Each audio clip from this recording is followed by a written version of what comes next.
سے دعوت دیتے ہیں میاں محمد نواز شریف سابق وزیر اعظم پاکستان.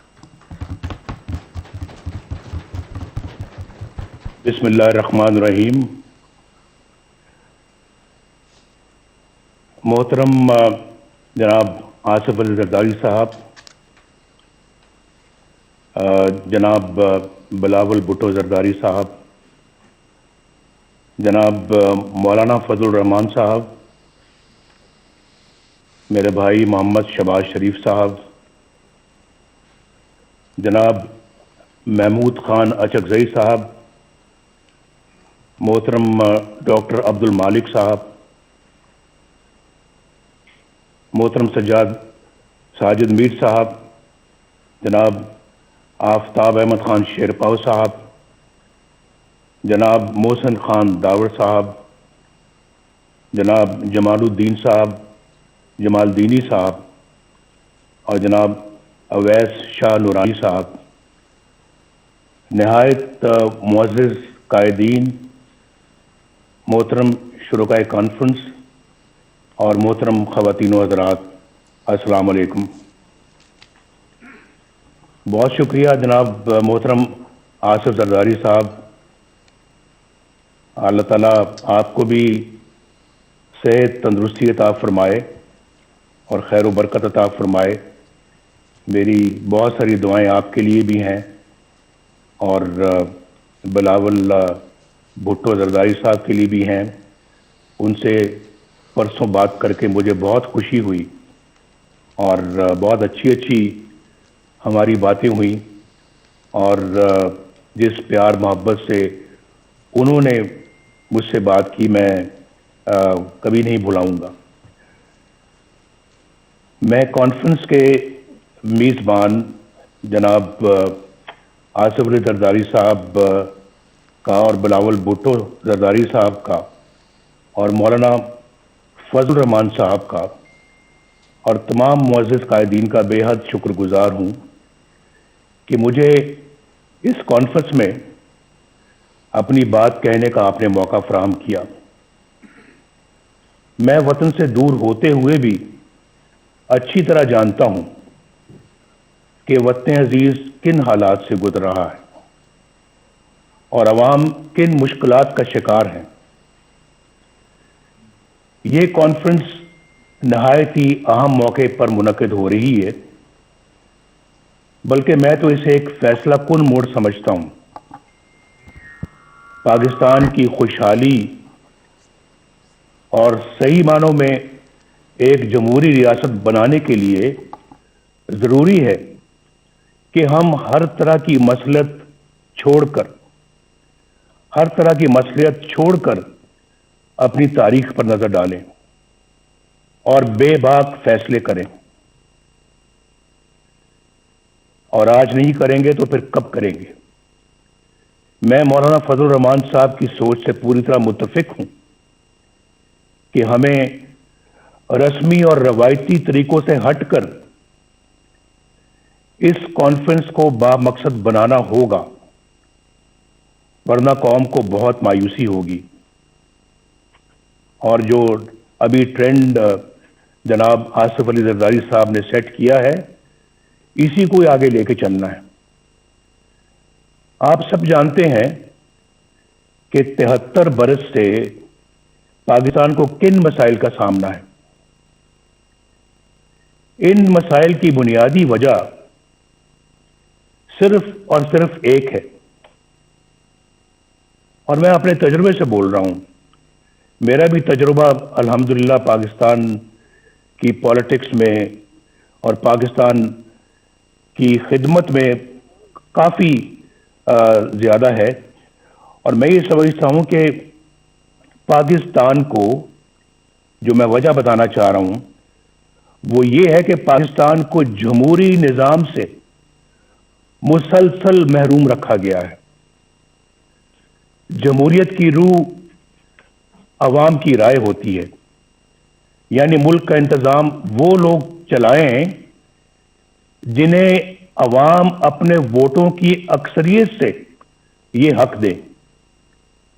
اور ہمارے آئین کی ابتدا بھی انہی الفاظ سے ہوتی ہے کہ اللہ تعالیٰ ہی کائنات کا حاکم مطلق ہے جس کا کوئی شریک نہیں، اس کے طے کردہ حدود کے اندر رہتے ہوئے پاکستان کے عوام کی طرف سے استعمال کیا جانے والا اختیار ایک مقدس امانت کا درجہ رکھتا ہے۔ آئین کے مطابق ہمارے جمہوری نظام کی بنیاد عوام کی رائے پر ہے۔ دنیا بھر کی جمہوریتوں کا یہی اصول ہے۔ جب جمہوریت کی اس بنیاد پر ضرب لگتی ہے اور ووٹ کی عزت کو پامال کر دیا جاتا ہے تو سارا جمہوری عمل بالکل بے معنی اور جعلی ہو کر رہ جاتا ہے۔ جب عوام کے مقدس امانت میں خیانت کی جاتی ہے اور انتخابی عمل سے پہلے یہ طے کر لیا جاتا ہے کہ کس کو جتانا ہے اور کس کو ہروانا ہے، انتخابات میں دھاندلی سے مطلوبہ نتائج حاصل کر لیے جاتے ہیں اور رہی صحیح کسر حکومت سازی کے لیے جوڑ توڑ میں نکال دی جاتی ہے، تو اندازہ لگایا جا سکتا ہے کہ کس طرح سے عوام کو دھوکہ دیا جاتا ہے اور عوامی مینڈیٹ کیسے چوری کیا جاتا ہے۔ بدقسمتی سے پاکستان کو اس طرح بنا کر رکھ دیا گیا ہے۔ اگر کبھی عوام کی کوئی نمائندہ حکومت بن بھی گئی تو اسے ہر طرح کی سازش کے ذریعے سے پہلے بے اثر اور پھر فارغ کر دیا جاتا ہے۔ اس میں یہ بھی پرواہ نہیں کی جاتی کہ اس سے ریاستی ڈھانچہ کمزور ہوگا، اقوام عالم میں جگ ہنسائی ہوگی اور عوام کا ریاستی اداروں پر سے اعتماد اٹھ جائے گا۔ یہ بات پاکستان کے بچے بچے کی زبان پر ہے کہ 73 سالہ تاریخ میں ایک بار بھی کسی منتخب وزیر اعظم کو اپنی 5 سال کی آئینی مدت پوری نہیں کرنے دی گئی۔ ہر ڈکٹیٹر نے اوسطاً 9 سال غیر آئینی طور پر حکومت کی، جبکہ عوام کے ووٹوں سے منتخب وزیر اعظم کو اوسطاً 2 سال سے زیادہ کا عرصہ شاید ہی ملا ہو۔ جرنیلوں کی مہم جوئی کو روکنے کے لیے 1973 کے آئین میں آرٹیکل 6 ڈالا گیا، آرٹیکل 6، لیکن اس کے بعد بھی 20 سال جرنیلی آمریت کے نظر ہو گئے۔ خواتین و حضرات اور جناب صدر، جب ایک ڈکٹیٹر کو آئین شکنی کے جرم میں پہلی بار عدالت کے کٹہرے میں لایا گیا تو آپ نے دیکھا کیا ہوا؟ کیا ہوا؟ مجھے یہ کہتے ہوئے دکھ ہوتا ہے کہ جس طرح ہر مارشل لا کو عدالتوں نے جائز قرار دیا، ڈکٹیٹرز کو آئین سے کھلواڑ کرنے کا اختیار دیا، 3 سالوں کے لیے دیا، اسی طرح 2 بار آئین توڑنے والے کو بریت کا سرٹیفکیٹ بھی عدالتوں ہی نے دیا۔ اسے ایک دن تو کیا، 1 گھنٹے کے لیے بھی جیل میں نہ ڈالا جا سکا۔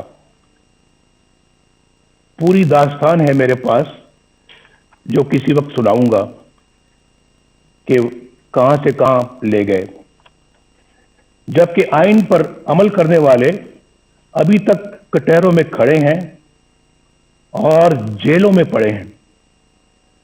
ہماری تاریخ میں تقریباً 33 سال کا عرصہ فوجی آمریت کی نظر ہو گیا۔ یہاں صرف ایک ڈکٹیٹر پر مقدمہ چلا، خصوصی عدالت بنی، کارروائی ہوئی، اسے آئین اور قانون کے تحت سزا سنائی گئی، لیکن کیا ہوا؟ میں پوچھنا چاہتا ہوں کیا ہوا؟ کیا مجرم گرفت میں آ گیا؟ کیا سزا ملی؟ یہ سب تو دور کی بات، ہوا تو یہ کہ عدالت اس سرے سے غیر آئینی قرار دے دی گئی۔ یہاں کوئی یہ انہونی بات نہیں، یعنی پاکستان میں یہ کوئی انہونی بات نہیں کہ کسی ڈکٹیٹر کے بڑے سے بڑے جرم پر بھی کوئی کارروائی نہ ہو، اور اگر ہو بھی جائے تو کوئی اسے چھو بھی نہ سکے، اور اگر کوئی فیصلہ آ بھی جائے تو صرف سزا ہی نہیں، عدالت کو بھی ہوا میں اڑا دیا جائے۔ لیکن آخر کب تک؟ کب تک؟ اس کے برعکس ان سیاستدانوں کو دیکھیے جو عوام کے ووٹوں سے وزیر اعظم بنے، کوئی قتل ہو گیا، کوئی پھانسی چڑھ گیا، کوئی ہائی جیکر بن گیا، چور اور غدار قرار دے دیا گیا، کسی کو جلا وطن کر دیا گیا، اور کوئی عمر بھر کے لیے نااہل ہو گیا۔ ان کے گناہ اور سزائیں ختم ہونے میں آ ہی نہیں رہی، وہ جھوٹے مقدمات میں اپنی ماؤں، اپنی بہنوں، اپنی بیٹیوں کے ساتھ پیشیاں بھگت رہے ہیں۔ دراصل یہ سلوک پاکستان کے عوام کے ساتھ کیا جا رہا ہے، اور سزا بھی پاکستان کے عوامی کو مل رہی ہے۔ آپ میں سے اکثر کو حکومت کا بھی تجربہ ہے، آپ جانتے ہیں کہ عوام کی حمایت سے کوئی جمہوری حکومت بن جائے تو کس طرح اس کے ہاتھ پاؤں باندھ دیے جاتے ہیں، اور کس طرح عوامی نمائندوں کی تذلیل اور تحقیر ہوتی ہے، کس طرح کردار کشی کا ایک منظم سلسلہ شروع ہو جاتا ہے، کس طرح قومی مفاد کے خلاف کسی سرگرمی کی نشاندہی کرنے پر انہیں ملک دشمن اور غدار قرار دے دیا جاتا ہے۔ خلاصہ یہ ہے کہ یہاں یا تو مارشل لا ہوتا ہے یا پھر منتخب جمہوری حکومت سے کہیں زیادہ طاقتور پیرلل یعنی متوازی حکومت قائم ہو جاتی ہے، ایک پیرلل نظام چلتا ہے۔ غالباً ایک بار سابق وزیر اعظم یوسف رضا گیلانی صاحب نے کہا تھا کہ یہاں اسٹیٹ ود ان اسٹیٹ قائم ہے، جسے برداشت نہیں کیا جا سکتا۔ دکھ کی بات یہ ہے کہ اب معاملہ state with in the state سے آگے نکل کر اسٹیٹ ابو دا اسٹیٹ تک جا پہنچا ہے۔ عوام کے حق حکمرانی کو تسلیم نہ کرنے اور نتیجتاً متوازی یعنی پیرلل حکومت کا مرض ہی ہماری مشکلات کا اور ہمارے مسائل کی اصل جڑ ہے۔ This is the root cause of our problems۔ یہ جڑ ہے ہمارے مسائل کی، اور یہی وجہ ہے کہ عالمی برادری میں ہماری ساکھ ختم ہو کر رہ گئی۔ 2018 کے انتخابات کے بعد متعدد ملکی اور غیر ملکی اداروں کی طرف سے انتخابی عمل کی شفافیت پر سوالات اٹھائے گئے۔ میں تو جیل میں تھا، لیکن خبریں مجھے سب ملتی رہی ہیں۔ بعض نے تو ان سیٹوں کی تعداد بھی بتائی جہاں دھاندلی کی وجہ سے نتائج تبدیل کر دیے گئے۔ ان حلقوں کی اتنی تعداد ہے کہ اگر ان میں دھاندلی کے ذریعے